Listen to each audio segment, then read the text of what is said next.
জানি জানি কালী পুজোর ব্লগটা আনতে একটু লেট হলো, তোমরা কিছু মাইন্ড করো না কিন্তু। আর কালী পুজোর দিন আমার ওয়ার্ক ফ্রম হোম ছিল, তো সন্ধ্যাবেলা রেডি হয়ে গেছি আর সাথে ডালাটাও সাজিয়ে নিয়েছি। এখন আমি আর মা দুজনে যাব পুজো দিতে। আর দেখো, পুজো মানেই কিন্তু মায়ের শাড়ি। আর আজকে আমি মায়ের একটা সুন্দর পিওর সিল্ক শাড়ি পরেছি, আর মা পরেছিল একটা গরদের শাড়ি। দেখো, এটা আমাদের পাড়ার ঠাকুর, কি সুন্দর না মায়ের মুখটা। আর আমরা যে মালাটা এনেছিলাম সেটাও পরিয়ে দিল, কি ভালো লাগছিল দেখতে। আর আজকে কিন্তু আমি আর মা দুজনেই উপোস করে আছি, আমরা লাস্ট ইয়ার থেকে উপোস করি। আর আমাদের বাড়িতে মাতারা আছেন, তো বাড়িতে এসে মাতারাকেও মালা দিয়ে দিলাম। আর তারপর আমার মা একটু বাবাকে কনভিন্সড করছিল ফটো তোলার জন্য, আর আমার বাবা দেখো কি করবে বুঝতেই পারছিল না। তারপর কালী পুজোর ম্যান্ডেটারি থিং, মোমবাতি জ্বালানো। আমিও সারা বাড়িতে সুন্দর করে মোমবাতি জ্বালিয়েছি।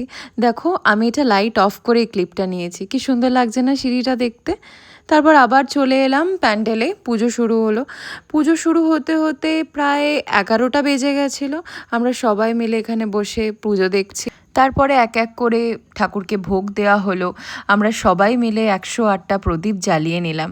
দেখো কি সুন্দর লাগছে প্রদীপগুলোকে একসাথে জ্বলতে দেখতে। তারপরে হোম শুরু হলো। পুজো শেষ হতে হতে প্রায় রাত 3টে। তারপরে আমরা ভোগ খেলাম। আর সারাদিন পরে না এই ভোগটা পুরো অমৃতের মতো লাগছিল।